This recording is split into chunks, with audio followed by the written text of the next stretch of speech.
Jelas. Jelas, Mbak. Ya wes, tak mulai ya. Assalamualaikum warahmatullahi wabarakatuh. Jadi minggu ini, karena minggu kemarin kita udah libur, jadi di minggu ini praktikumnya digabung, jadi praktikum 4 dan 5. Kita membahas classification tree, dimana kita udah masuk ke,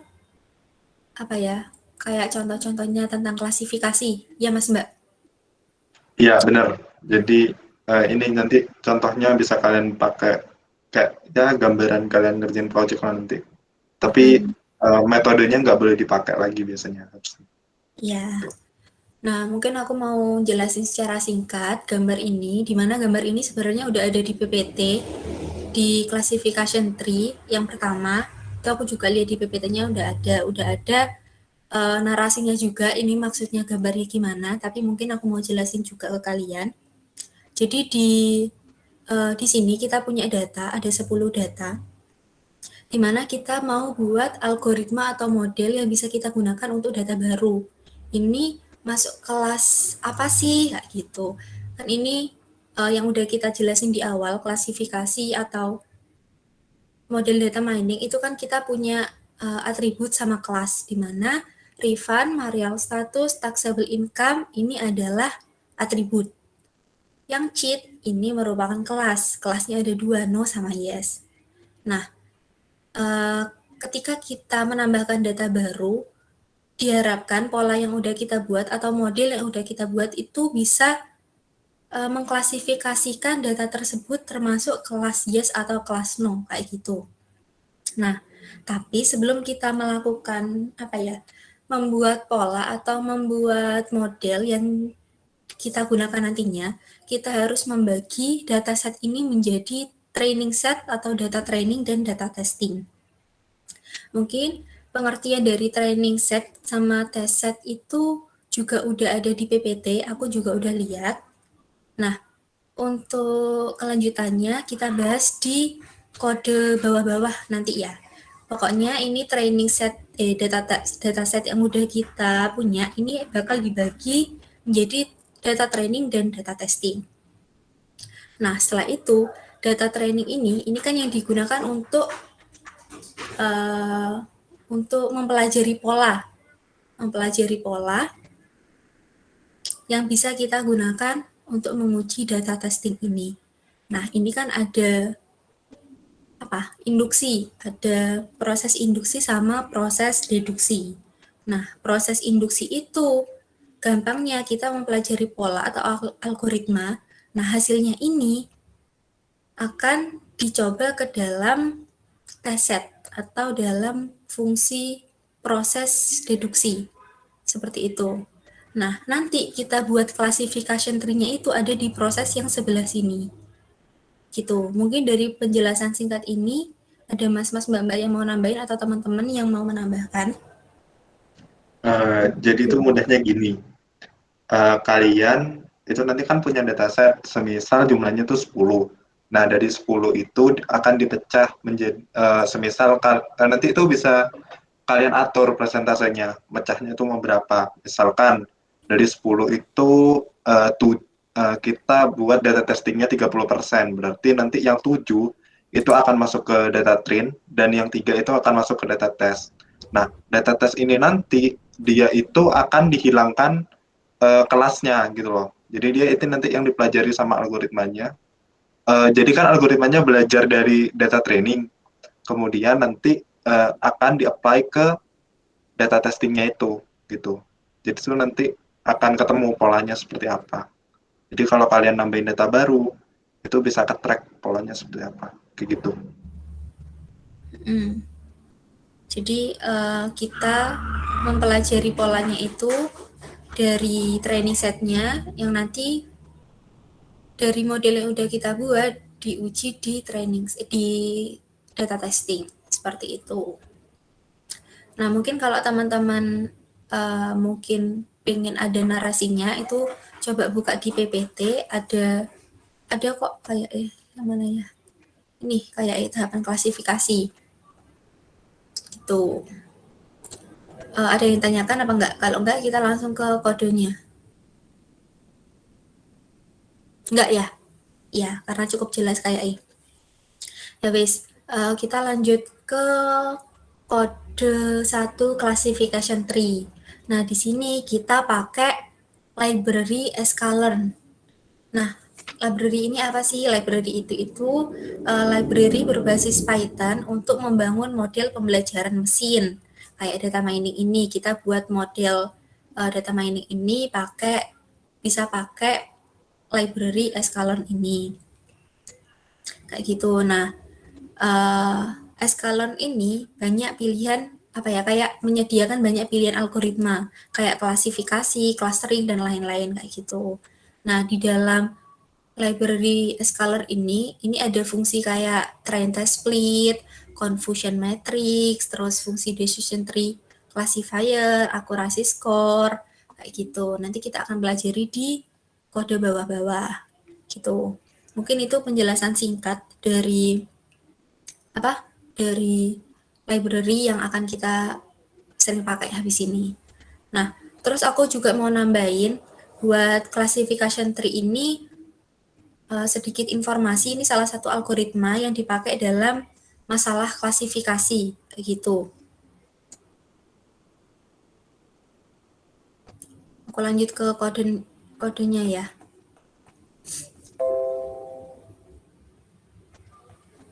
Cukup jelas? Jelas kan ya? Jelas, Mbak. Jelas.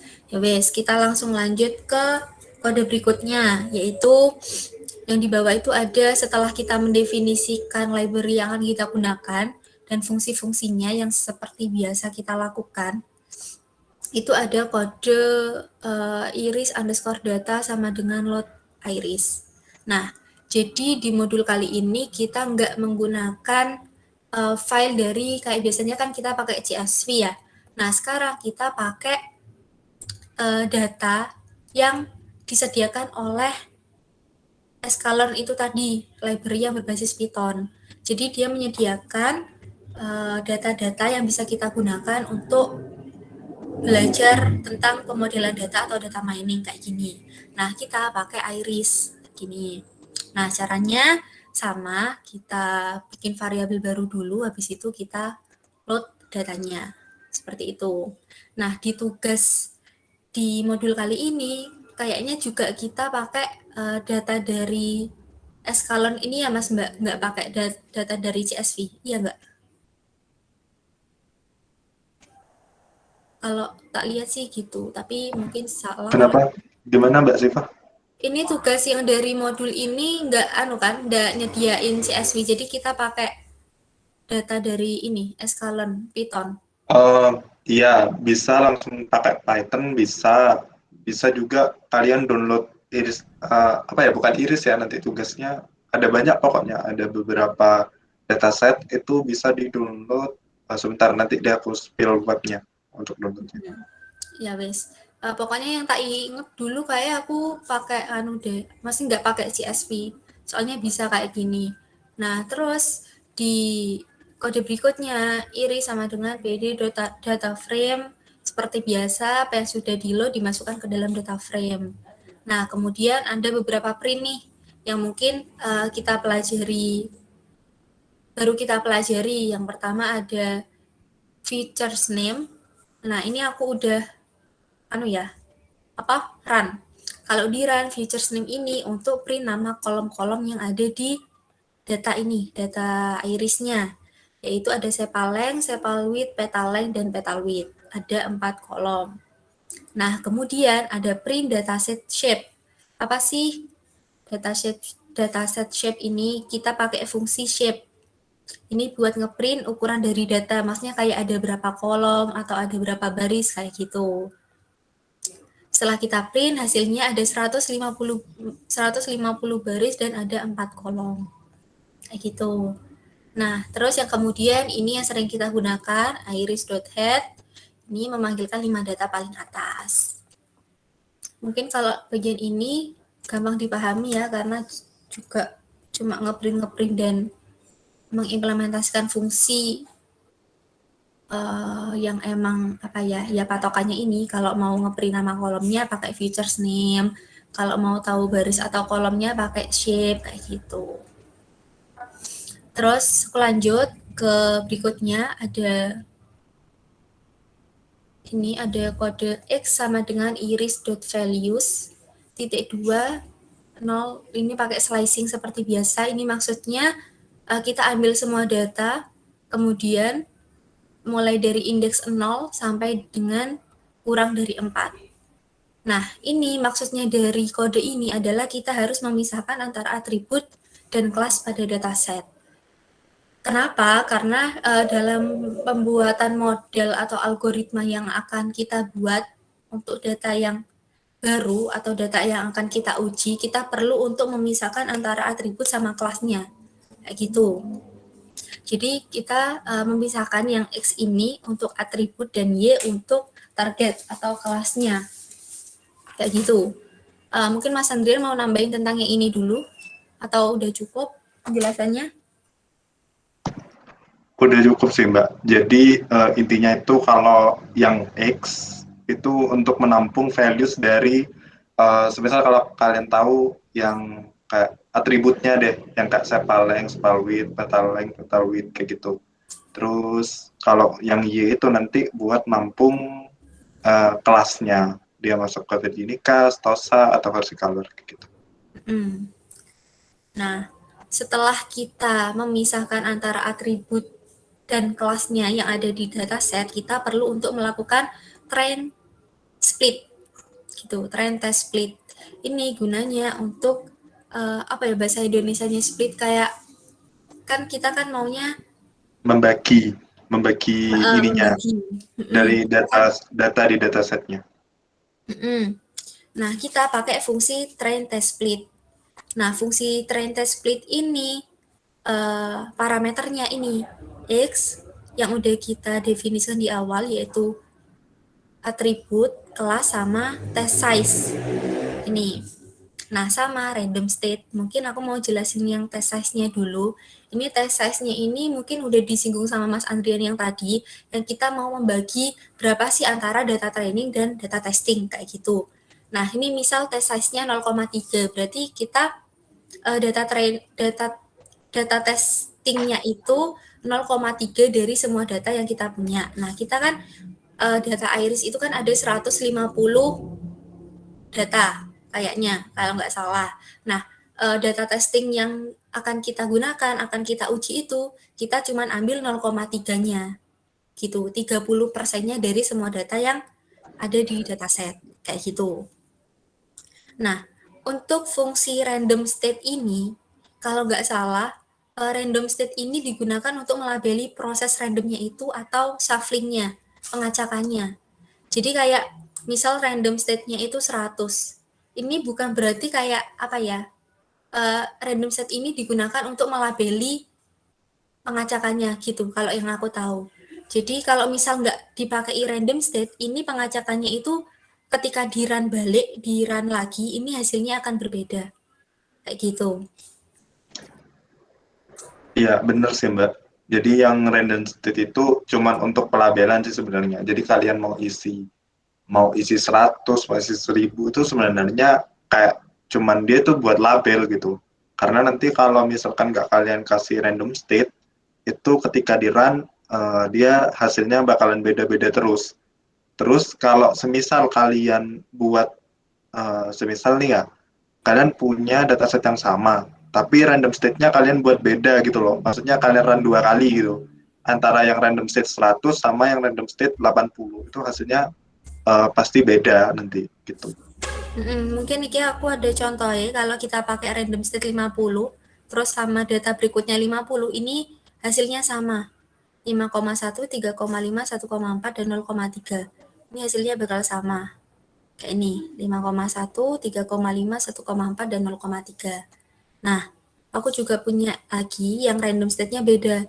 Ada 100 sama 50. Ketika di run, ternyata hasilnya itu beda. Yang ini 4,6, 3,4, 1,4, dan 0,3. Dan yang kedua 5,1, 3,5, 1,4, dan 0,3. Jadi fungsinya random state ini untuk melabeli proses train test split-nya kita kayak gitu. Nah, fungsi train test split ini juga mengembalikan ke ini nantinya xtrain, xtest, ytrain, dan ytest. Seperti itu. Nah, kenapa sih kita harus melakukan train test split? Ya karena itu tadi kita butuh untuk membagi dataset yang kita punya agar model yang kita buat atau algoritma yang kita buat itu performanya baik. Nah, hasil yang dihasilkan juga diharapkan baik gitu. Jadi kita perlu untuk melakukan train test split. Seperti itu. Nah, kemudian kita lanjut ke ini, fungsinya decision tree classifier. Nah, kalau kita mau buat ini, decision tree, kita cuman perlu untuk manggil fungsi decision tree classifier yang udah kita definisikan di awal tadi. Yang ada di atas, import decision tree classifier. Kita juga pakai random state. Kemudian kita ada fungsi feed clf.feed xtrain ytrain. Nah, ini digunakan untuk feed ini digunakan untuk melatih modelnya. Kayak gitu, parameternya xtrain sama ytrain. Tuh, mungkin kalau dari sini ada yang mau ditanyakan atau mas-mas mbak-mbak ada yang mau nambahin?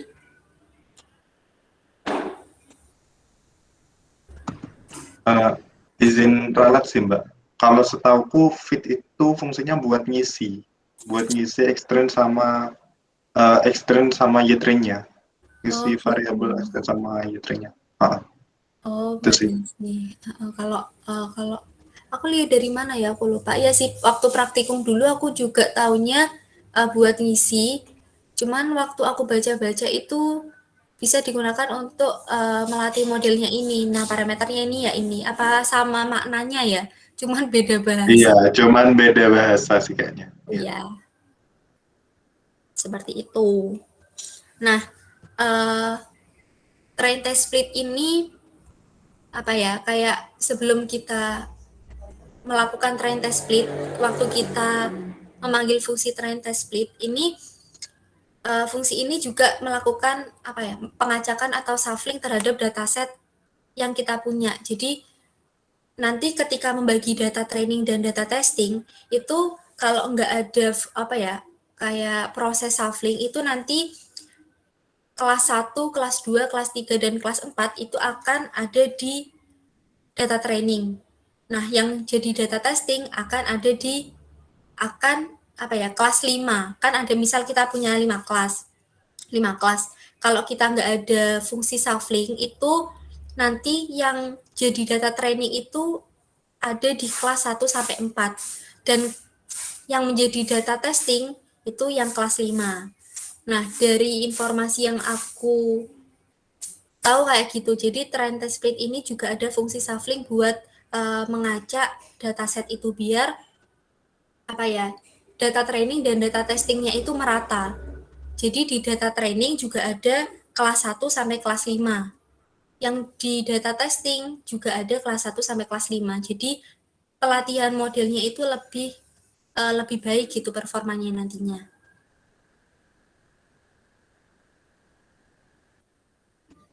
Mungkin ada yang dibingungin apa aku ngejelasinnya bulat-bulat, gak apa-apa bilang aja. Kalau diem berarti tak anggap paham ya. Paham. Ya wis. Mungkin bisa dilanjut sama Mbak Putri. Shift sekalian aja share screen shift ya. Oh iya ya. Oh iya ya.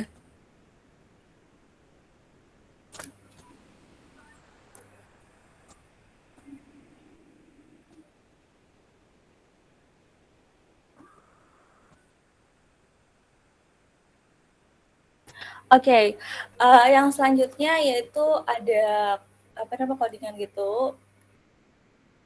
Ada variabel X, terus 6,4, ada 1,8, terus ada 6,6 dan 6,1. Nah, itu adalah yang kita inputin sendiri gitu datanya ya kan. Nah, terus habis itu di bawahnya itu kita akan memprediksi ya prediksinya itu dari X-nya atau dari um, apa tuh namanya, variabel X-nya itu gitu. Nah, di situ kita itu bisa melihat bahwa kira-kira nih 6,4, 1,8, terus 6,6, 2,1 itu tuh di kelas mana sih gitu. Nah, ketika kita print YPRED-nya di situ ada tulisan 2. Itu artinya dia berada di kelas 2. Di mana kelas 2 itu apa namanya, Virginica gitu. Jadi kalau misalkan di dalam data iris itu, jadi itu kan ada versicolor itu yang kelas yang pertama, terus Virginica, terus itu kelas yang kedua, terus ada juga kelas yang ketiga itu apa ya? Pokoknya kayak gitu ada 4 kelas. Aku lupa kelas ketiga sama kelas keempatnya itu apa. Nah jadi itu memprediksi kira-kira nih angka itu ada di mana sih? Nah itu ada di kelas 2. Nah terus kita lanjut lagi ke YPRED dari X-test itu artinya kayak misalnya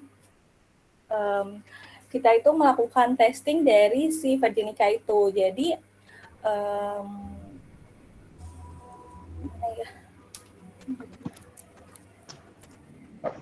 Gimana Kak Putri? Jadi Izin masuk deh. ya udah boleh deh. Jadi kalau yang X itu kita tuh ibaratnya ngambil data random gitu loh. Jadi kita tuh buat data random untuk di situ kan ada 4 angka tuh. Jadi itu buat atribut dari masing-masing atributnya kayak sepaleng, sepaluit, petaleng, sama petaluit. Nah, terus dari data-data itu tadi kita tuh mau prediksi kira-kira si data X ini dia itu masuk kemana gitu. Ternyata setelah diprediksi dia masuk ke kelas yang kedua yaitu Virginica gitu. Nah, kalau yang di bawah itu kan ada ya predik sama dengan uh, ya ya predik sama dengan clf.predict access. Nah, ini tuh ngambil data dari data testingnya, dari data testing kita. Tadi kan kita udah nge-split tuh. Nah, dari data testing yang ada tuh kan ada 30. Nah, itu tuh kita mau tahu kira-kira dari data-data itu tuh masuk kelas yang mana dari data testingnya gitu. Nah, itu tuh makanya ada 2, 0, 2, 0, 2, 2, 0, 0 gitu. Jadi maksudnya itu data pada indeks ke 0 itu masuk di kelas yang kedua, yaitu yang Virginica, kayak gitu-gitu.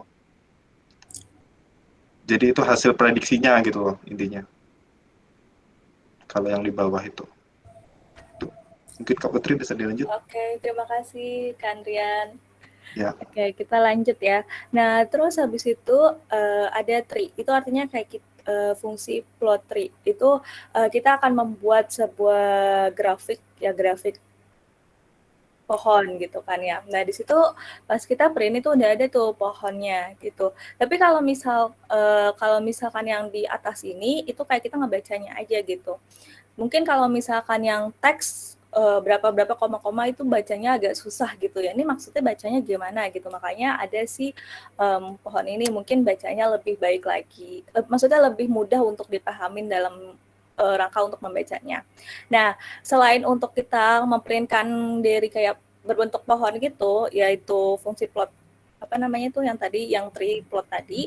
Nah, itu juga bisa kita tuh text representation, yaitu kita merepresentasikan apa yang ada dari fungsi pohon tersebut. Jadi, istilahnya kalau misalkan ada fungsi pohon, ini gimana sih cara bacanya? Nah, itu direpresentasikannya di sini. Jadi, ini tuh ada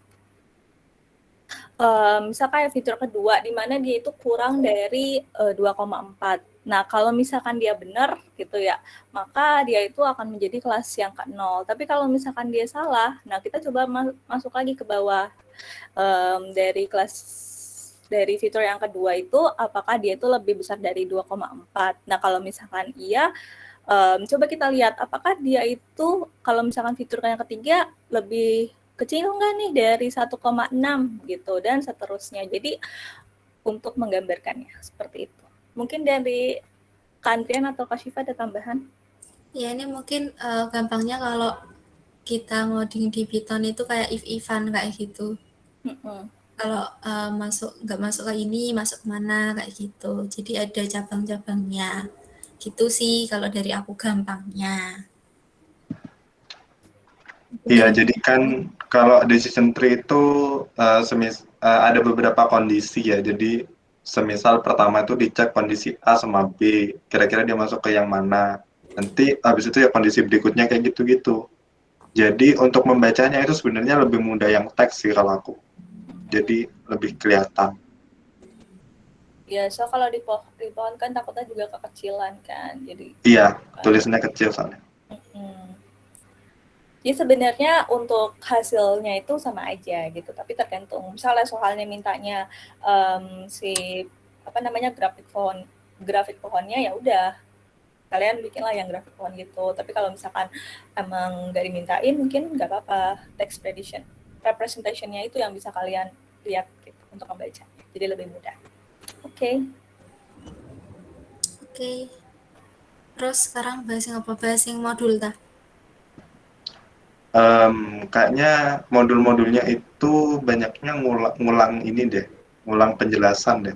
Udah Jadi dijelasin semua deh kayaknya. ya sebelum Di bawah-bawah doang. sebelum bahas ke modul yang bagian ngoding, kalian ada yang ditanyain atau enggak? Jadi kita nilai aktifnya ngambil dari pertanyaan aja sih kak. Kalau nggak ada nanti tak panggil aja ya kali ya satu anak buat ini ngejelasin yang ini codingan, barangkali ada yang udah ngerjain.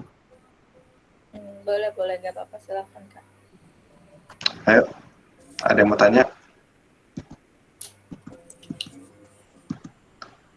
Ntar ya, aku buka modulnya.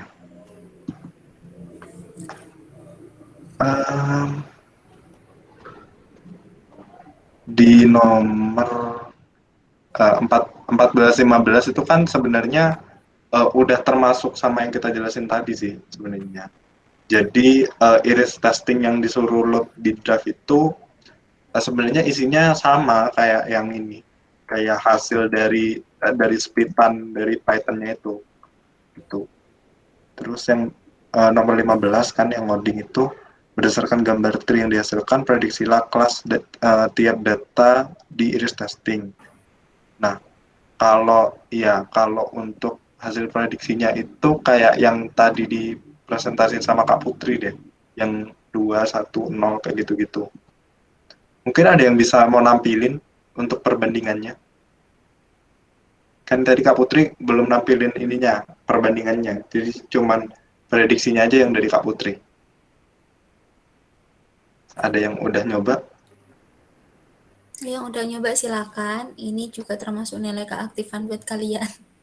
Perbandingan itu kalau nggak salah kalian udah kerjain di tugas ini sih, yang kemarin. Soalnya ada yang tanya sama aku terkait tugas perbandingan ini di modul kemarin kalau nggak salah.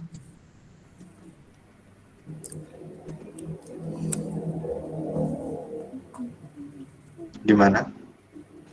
Ada yang bisa atau kalian sebenarnya masih bingung? Sampai bingung apa yang mau ditanyain juga? Iya, mungkin juga Tanyain aja, kayak gitu. tanyain aja nggak apa-apa kalau bingung.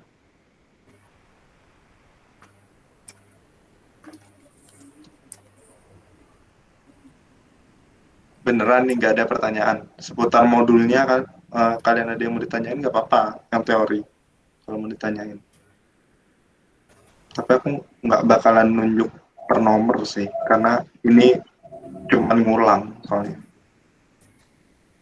Karena yang ada di ini, pertanyaan-pertanyaan yang ada di modul, mungkin nomor 1 jelaskan pengertian dataset. Ini juga menurutku kalian udah pasti tahu dataset itu apa, terus fungsinya itu apa, dapatnya dataset itu dari mana.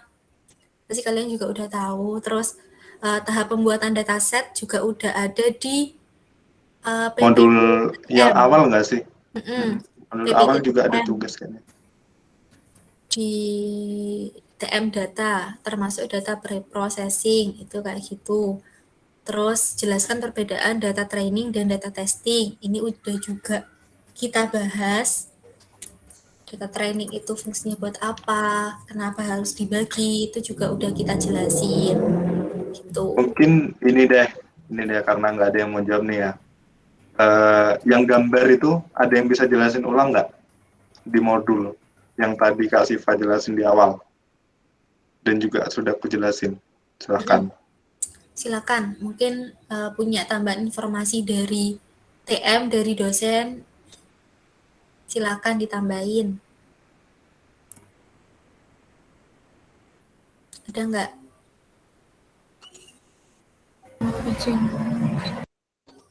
Iya, Silakan. silahkan. Ini untuk gambar yang klasifikasi gambar 2 ya Mas. Iya, Iya, yang Oke. Boleh minta tolong share screen-nya mungkin Mbak Oke, Sivana. oke. Bentar.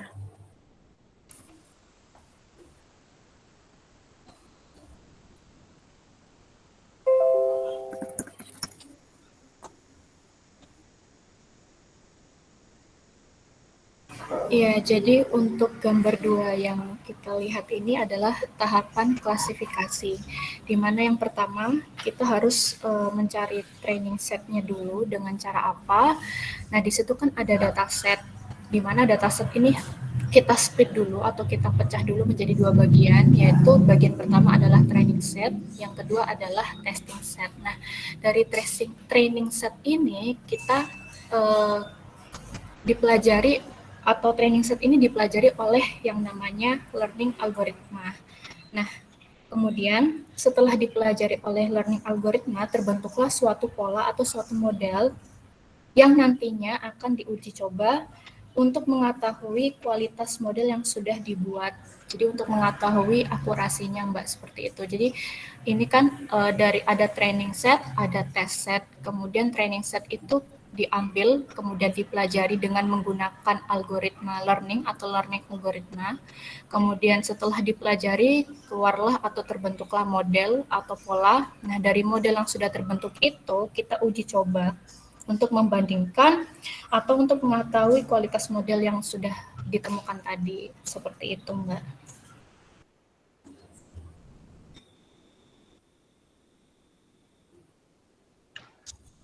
Ya, benar sih jawabannya dari Patrick. Silahkan ditulis NIM-nya. Jangan lupa Kak Putri dan Kak Siva dicatat ya.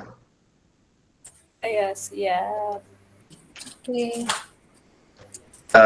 Terus aku tanya lagi, ini beneran nggak ada pertanyaan? Di modul itu ada yang belum dijelasin sebenarnya.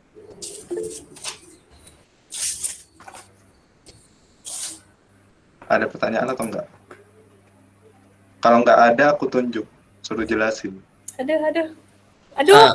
Mau tanya Mas, Ya, gimana? kan kalau nggak salah tadi di modulnya kan jelasin tentang menghitung akurasi itu Mas ya. Nah kalau nggak salah Nah, itu kalau akurasi itu pakai function akurasi score.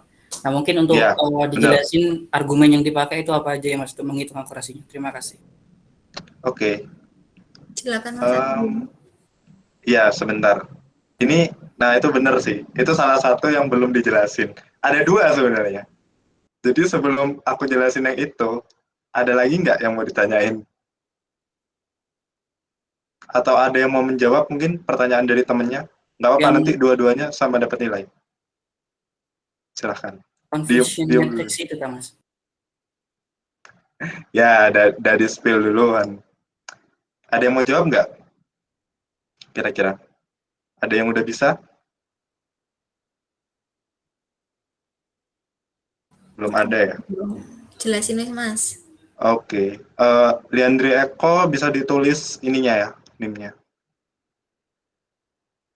Sebentar. Ini aku aja ya share screen ya. Bentar ya. Oke. Jadi, belum. Oke. Nah, ini. Jadi sebenarnya karena itu nggak perlu ini sih, nggak perlu panjang-panjang sebenarnya untuk conversion matrix. Jadi cuman misalkan kita buat variabel dulu kan, CM terus untuk menampung function dari conversion matrixnya. Nah kemudian kita masukkan nih y testnya dan y predictnya gitu. Ya udah kemudian di print. Y-test sama Y-predict itu didapat dari yang di awal itu tadi. Kita kan udah buat nge-split itu kan udah ada X-train, X-test, Y-train sama Y-test gitu. Jadi hasilnya itu kayak gini nanti munculnya dalam bentuk matriks. Nah, untuk cara membacanya itu gini. Jadi ada tiga kelas kan ya Kak ya. Pertama itu Stosa kan, Stosa, Versicolor sama Virginica ya, yang di indeks kedua. Mbak Putri mungkin ini koreksi kalau aku salah. Nah, jadi untuk hasilnya itu yang pertama, ini baris pertama, itu merepresentasikan nilai dari kelas yang setosa gitu. Jadi ini setosa, ini versicolor, terus yang baris ketiga ini Virginica. Sama untuk kolomnya juga gitu. Kolom pertama ini nanti untuk kolom pertama itu untuk stosa, kolom kedua itu nanti untuk versicolor, dan kolom ketiga untuk Virginica. Tuh. Nanti kan di sini ada hasilnya nih 1600. Nah, berarti dari data yang ada itu ada 16 data yang termasuk ke kelas stosa dan semuanya itu benar gitu. Jadi nggak ada yang salah, nggak ada yang masuk ke kelas versicolor, nggak ada yang masuk ke Virginica gitu. Kalau untuk yang kelas versicolor itu kalau kita lihat kan ada 0, 10 dan 1. Nah, jadi 0 ini merepresentasikan jadi tidak ada dari kelas versicolor yang salah dan masuk di kelas setosa gitu. Jadi prediksinya yang 10 ini udah bener. Dia 10 masuk ke kelas versicolor gitu.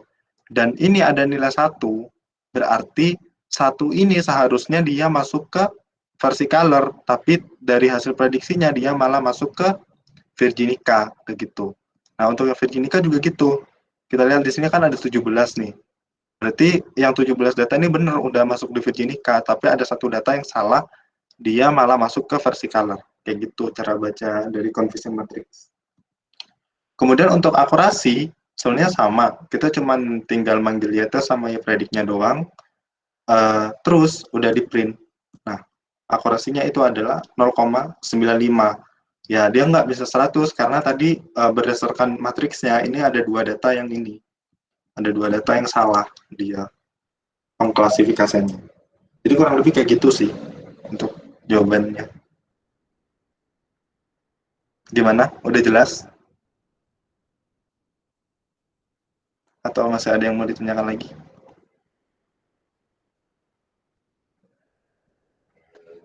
Halo, halo. Kedengaran kan ya, Son? Mungkin Ya, gimana? diulangi sekali lagi, Kak, yang bagian Iya, tadi. terlalu cepat ya. Bentar. Yang bagian mana?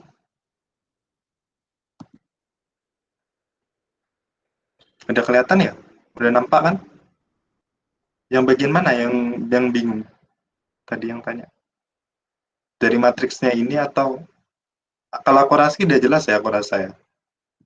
Jadi gini, kan di dataset iris itu kita punya kelas, itu ada kelas setosa kan, setosa, versicolor, sama Virginica. Gitu. Kalau sesuai urutannya kan gitu kan, sesuai urutan di indeksnya. Coba kita lihat. Oh, nggak ada ya di sini. Pokoknya kalian coba buka di ininya deh, di datasetnya. Kan ada tuh yang iris to Jasmine. Terus, nah, ini yang baris pertama dan kolom pertama itu adalah kolom untuk setosa. Baris dan kolom untuk setosa.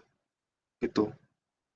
Jadi nanti ini menampung hasil prediksinya untuk setosa gitu. Nah, untuk baris kedua dan kolom kedua itu yang ini itu menampung untuk versicolor gitu. Dan untuk yang baris ketiga, kolom ketiga, pokoknya titik pertemuannya baris ketiga, kolom ketiga itu untuk Virginica kayak gitu. Nah, cara melihat keakuratannya itu kalian lihat udah tinggal gini. Misalkan ini ada 16,00. Nah, berarti hasil prediksi dari Stosa itu semuanya benar. Karena dia masuknya di baris dan kolomnya untuk Stosa, gitu, 16. Sementara kalau untuk yang versicolor, itu kan dia di sini hasil prediksinya. Dia ada 10. Ini, 10 itu benar dikategorikan ke versicolor. Tapi dia di sini ada 1 nih, yang harus kalian lihat. Dan berarti kalau dia ada di kolom ketiga, itu untuk Virginica kan? Berarti untuk versicolor yang harusnya itu ada 11 data benar, tapi ternyata diperoleh 10 dan satunya itu salah masuk ke klasifikasi yang kelasnya Virginica gitu. Jadi ibaratnya kalian tuh harusnya punya data tuh versicolor tuh ada 11, tapi yang satu ini salah, ditulisnya jadi Virginica gitu. Itu. Dan untuk yang Virginica ini ada 17. Ini 17 data benar dan satu ini masuk ke versicolor gitu. Jadi ini pokoknya data-data yang udah nggak sesuai sama baris dan kolomnya, ya berarti dia yang ini yang salah gitu. Yang data yang bikin ini prediksinya kurang akurat gitu. Bisa dilihat di hasil akurasinya dia kan 0,95 gitu karena ada 2 data yang prediksinya tuh nggak sesuai kayak gitu. Gimana? Masih belum jelas kah? Terima kasih Kak. Oke. Ditulis ininya deh, name-nya juga.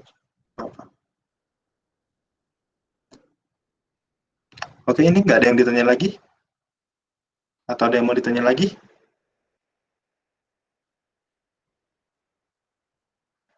Saya izin bertanya, Kak. Iya. Ya, saya itu nggak ngerti tentang train test split. Itu tolong dijelaskan lagi. Oh, oke. Yang train test split ya. Bentar. Gimana ya? Oh, mungkin Kak Siva deh yang ini. Atau pakai coding aja. Bentar. Oh, ini. Bentar. Ditulis name-nya ya, jangan lupa. Nah, jadi itu awalnya tuh kan kita punya variabel X sama Y. Nah, variabel X ini dia itu untuk menampung atribut-atribut dari irisnya yang kayak sepal length, sepal width, petal length, petal width kayak gitu. Dan Y ini adalah untuk menampung kelasnya yang kayak Setosa, Versicolor, sama Virginica kayak gitu. Nah, kita kan pastinya butuh data train dan data test. Makanya muncul X train, X test, Y train, Y test kayak gitu. Jadi untuk X train ini nanti ya untuk data train yang bagian atribut. X test juga untuk data test bagian atribut. Y train itu untuk bagian yang kelas, data trainnya untuk kelasnya, sementara Y test itu data test untuk kelasnya, kayak gitu. Train test split itu maksudnya adalah semisal kalian tuh punya data 100 gitu. Jadi data itu nanti dari 100 itu akan dipecah jadi data train dan data test. Data train itu kayak yang sudah dijelasin temennya tadi, jadi data yang akan dipelajari polanya. Jadi nanti algoritmanya tuh belajar dari data train. Nah, nanti di data test, kelas-kelas itu tadi tuh dihilangin. Yang semisal data indeks ke 0 itu masuk di Stosa. Nah, kelas Stosanya ini dihilangin. Biar bisa muncul hasil prediksinya kalau kalian itu nginputin data baru. Kayak gitu. Nah, ini contohnya nih kayak gini. X, nanti kan di dalamnya ini ada X, Y, test size. Nah, test size ini untuk pemotongan ininya, untuk pemotongan jumlah datanya, gitu. Jadi data testnya kita ambil 0,3, artinya ngambil 30% dari jumlah data yang ada. Kalau iris, katanya Mbak Siva tadi kan ada 150, berarti kita ambil 30%-nya, itu berarti kan ada 30 data ya?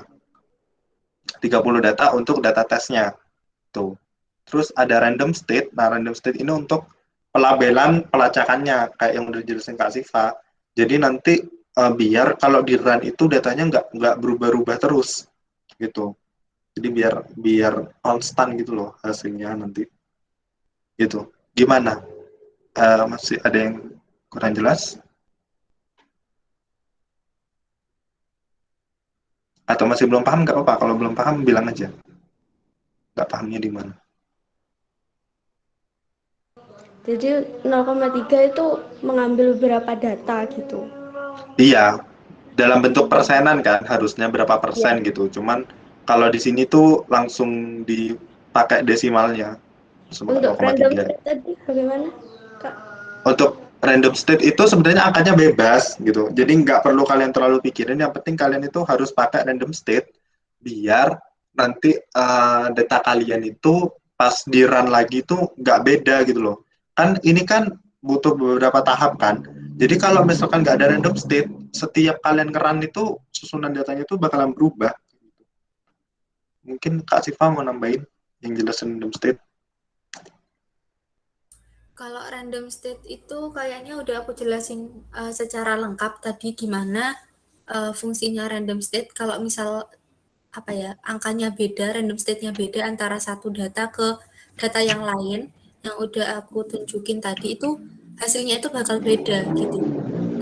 Kecuali kalau random state yang kita gunakan sama misal kita punya dua data yang aku tadi contohin, kan itu aku punya dua data, Xtrain 1 sama Xtrain 2 misalkan. Xtrain 1, Xt1 bla bla bla sama Xtrain 2, Xtest 2 dan bla bla bla.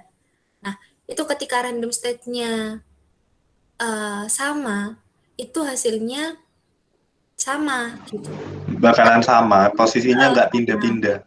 Posisinya dan angkanya pun sama. Tapi kalau yang aku contohin tadi kan yang beda kan random state 100 sama random state 50 ya.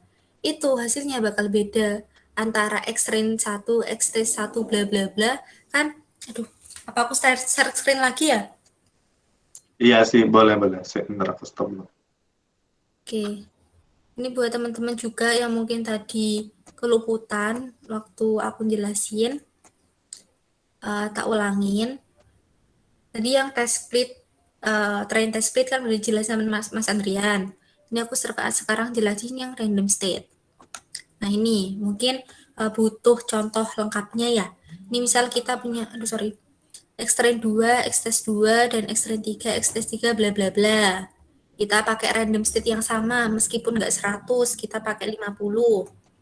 Nah, hasilnya coba kita lihat. Ini array yang pertama. Hasilnya 5,1, 3,5, 1,4, dan 0,3. Dan buat yang array kedua, hasilnya ternyata sama 5,1, 3,5, 5,1, 3,5, 1,4, dan 0,3. Gitu. Nah, untuk yang random state-nya beda, ini juga menghasilkan hasil yang beda. Ini kalau mau contohnya, ini yang pertama, array pertama hasilnya kayak gini, 4,6, 3,4 kan ya. Nah, yang kedua, 5,1, 3,5, 1,4, dan 0,3. Jadi dari informasi yang aku tahu dan dari dulu praktikumku data mining, penggunaan random state itu digunakan biar kita mencegah datanya itu nggak beda setiap kali kita run. Soalnya dulu aku juga pernah nggak pakai random state, itu aku run dari awal sampai akhir, udah selesai. Nah ketika mau dibuat tugas, mau dikumpulin, pas aku run lagi itu hasilnya beda. Itu karena nggak pakai random state kayak gitu. Kalau dari aku fungsinya random state buat itu sih. Mungkin yang lain ada tambahan atau punya referensi informasi dari Google atau gimana tentang random state? Setahu aku sih itu sih Kak. Jadi kalau random state itu nggak perlu kalian terlalu pikirin kalian mau masukin angka berapa, masukin aja defaultnya biasanya tuh pakai 100. Jadi ya udah masukin itu aja. Pokoknya kalian tuh paham fungsinya random state itu ya biar kalau di run itu ben nggak itu loh, Rek. Jadi kalau gimana ya? Jadi kalau kalian habis ngeran, datanya tuh muncul misalkan 1 2 3 4 5. Terus kalau kalian nggak pakai random state, pas kalian ngeran lagi tuh datanya bisa jadi 5 4 3 2 1 kayak gitu. Jadi biar mencegah tuh biar nggak jadi kayak gitu. Iya, itu aku kayak pernah Gim- baca di webnya Decoding kalau nggak salah itu menentukan parameter random set itu bertujuan untuk dapat memastikan bahwa hasil pembagian dataset konsisten dan memberikan data yang sama setiap kali model Nah, dijalankan. Intinya nah gitu. itu. Iya bener mantep Kak Siva. Soalnya Jadi kalau gimana? kan maka tiap kali melakukan split kita akan mendapatkan data train dan data testing yang berbeda. Nah, itu juga akan mempengaruhi hasil atau akurasi modelnya yang udah kita buat itu berbeda tiap kali di run. Seperti itu. Mungkin Oke, dari gimana? Udah jelas? atau Sudah, yang lain terima kasih. Oke. sama-sama. Ini Ada yang kita ditanya lagi nggak? ini kita udah belajar banyak sih dari ngeprint feature name, shape, terus memisahkan atribut sama kelasnya pakai trend test split, decision tree classifier, terus menentukan akurasinya. Kalau misalkan kalian ada yang mau ditanyain, jangan malu-malu, jangan sungkan-sungkan karena di tugas-tugas biasanya tuh sesuai sama ini praktikumnya, ya Mas ya. Ya, bener. Jadi ini juga sekiranya info ya. Kalau kalian itu pengen belajar tentang bidang data nih, kayak kalau kalian join Postgre kemarin yang bahas tentang data science dan sebagainya, sebenarnya ilmu-ilmunya itu dasar-dasarnya itu dapat dari data mining itu kalian dapat gitu. Cuman kadang-kadang bingung pas implementasinya aja. Jadi banyak-banyak latihan. Sebenarnya konsep-konsepnya tuh banyak dapatnya nanti di data mining. Kayak kemarin data cleansing kayak gitu-gitu.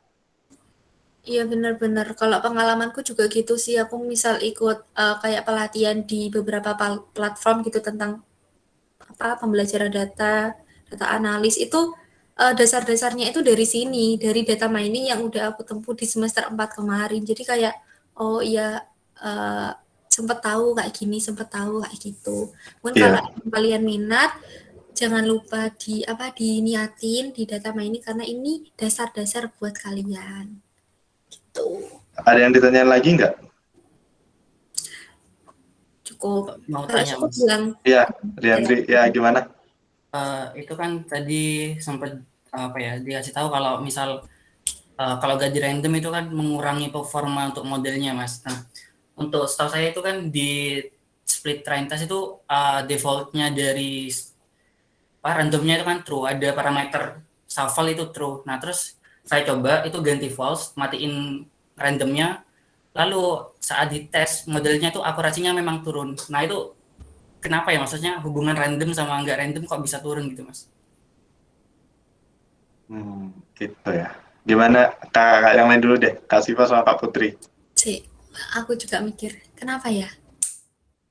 Tapi kalau dipikir secara pendek, ya aku ngajak diskusi kalian ya, dipikir secara pendek, ketika kita udah buat model dan waktu dipakai lagi di data yang baru dan hasilnya beda, kayak ya performanya buruk gitu. Kalau mikirku sih gitu, pemikiran pendek ya, maksudnya Randomnya mati ya. Kalau randomnya dinyalain berarti dia tuh tinggi ya ininya, Bukan akurasinya. bukan random set-nya Mas, itu ada parameter shuffle. Nah, itu Oh, shuffle, iya. iya kan itu defaultnya true di di functionnya. Nah, itu kalau Shuffle dimatiin tapi itu, random set-nya tetap hidup, dia tetap turun. Jadi meskipun dites iya. berapa kali hasilnya tetap sama gitu Mas. Hasilnya Kan 0,73 itu. gini. Kalau shuffle itu senangkapku kan buat ngacak datanya sih ya. Secara nggak ini ya, buat ngacak data nggak sih yang harusnya. Iya benar. Gimana? Ya. Nah, gini, kalau sepemahamanku itu kalau random state itu kan cuman dia buat pelabelan aja.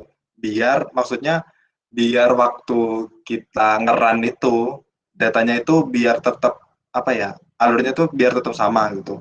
Tapi kalau shuffle ini kemungkinan nanti mempengaruhi ini proses learningnya, proses learning algoritmanya gitu. Ibaratnya itu kalau shuffle-nya dimatiin, algoritmanya itu bakal mempelajarin sesuai data yang udah terurut tadi gitu. Jadi nggak bisa kayak bolak-balik kondisinya gitu loh. Jadi nggak apa ya, kayak pengecekannya itu lebih banyak ketika shuffle-nya itu dinyalain gitu. Makanya akurasinya itu bisa lebih tinggi karena ya ibaratnya kayak kalian deh ngerjain soal 10 soal gitu. Sama latihan soal yang mungkin dari 10 soal itu nanti kalian tambahin latihan dengan model yang sama tapi kayak angka-angkanya itu beda gitu. Berarti kalau kalian belajar matematika kan kayak gitu. Pasti nanti pengetahuan yang kalian dapat itu bakalan lebih banyak ketika kalian itu shuffle gitu daripada yang cuman shuffle-nya itu mati atau yang statik kayak gitu. Jadi kayaknya itu mempengaruhi proses learning-nya itu sih kalau sepemahamanku. Jadi itu mungkin ada yang punya pendapat lain, nggak apa sih sampaikan. Gimana? Ada sanggahan kali? Atau teman-teman yang lain ada pertanyaan? Sebelum diakhiri, oh iya, ada tugasnya. Lupa Kak, tugasnya nggak dijelasin Kak yang begini.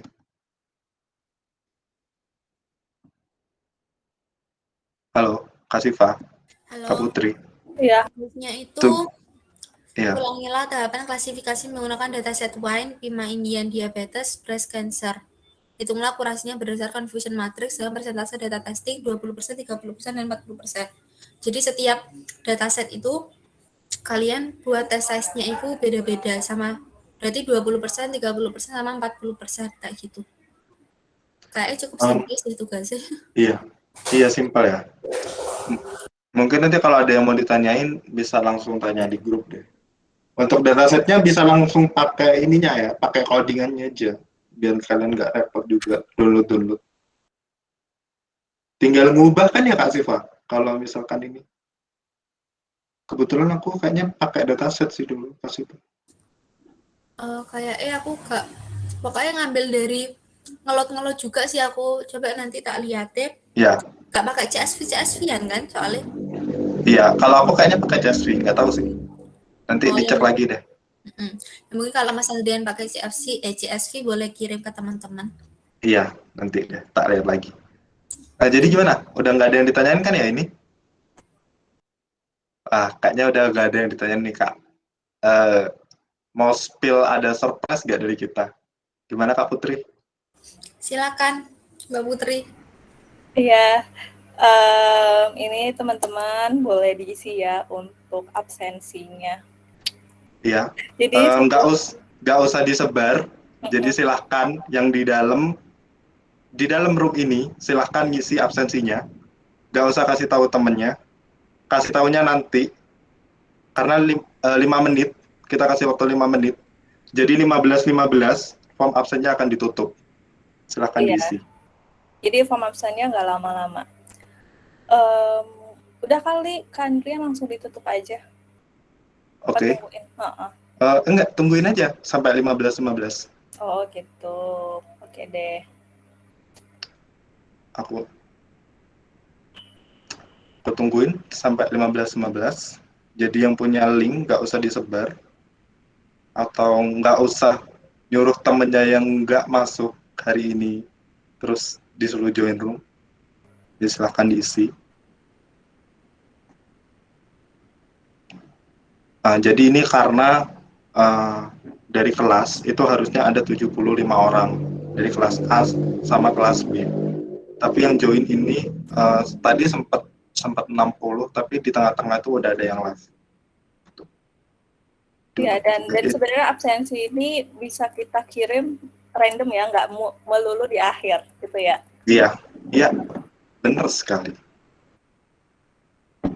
Jadi silahkan ikutin kelasnya. Kalau memang kalian nggak bisa hadir, itu budayakan izin atau ngomong paling nggak sama asdosnya lah, izin. Kan ada di grup. Nggak tiba-tiba nggak join. Ya, soalnya juga buat backupan data kita juga gitu. Biar iya, sebenarnya data yang kemarin-kemarin kita ada juga loh Kak. Jadi benar-benar. Ya bisa kita lihat nanti, bisa direkap. Gimana? Semua sudah absen? Cukup lama Kak, soal ada pertanyaan. Iya. Sedikit. Iya. Maka kita kasih waktu 10 menit cukup lah ya. Pokoknya ini sampai terakhir itu ada 53 orang. Sebentar ya. Aku ini deh. Partisipannya.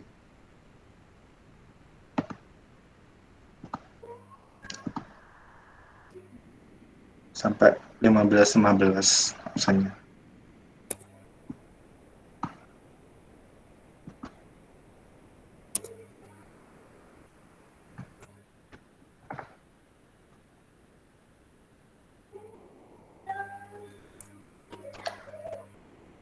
Oke sih Kak, kayaknya bisa di ini deh, kayaknya ditutup.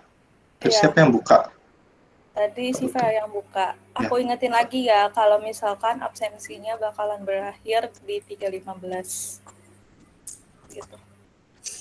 Oke, Siva silahkan. Karena praktikum kita udah selesai, kita udah belajar tentang beberapa hal, udah pertanyaan juga udah gak ada yang tanya. Terima kasih buat teman-teman yang udah hadir, partisipan partisipan aku pengen ngomong apa sih? Pokoknya terima kasih udah hadir di praktikum kali ini. Terima kasih atas partisipasinya di praktikum kali ini. Kemarin kan udah libur, sekarang teman-teman juga udah mau join, terus ikut belajar bareng, ada yang tanya, ada yang jawab. Kita seneng kalau kalian aktif. Ini juga kan buat nilai keaktifan kalian, buat menunjang nilai kalian buat UAS nanti. Jadi jangan lupa terus latihan, jangan lupa dikerjain tugasnya. Sekian dari kami, maaf kalau ada salah atau bulet-bulet kakak-kakaknya kalau jelasin. Kita sama-sama belajar, jadi kalau emang kalian lebih tahu dari kita, nggak apa-apa, bilang aja, sharing, dapat info dari ini, dapat referensi dari ini mbak, bla bla bla, itu nggak apa-apa. Kita sama-sama belajar, sama-sama diskusi. Sekian praktikum kali ini, aku tutup. Wassalamualaikum warahmatullahi wabarakatuh.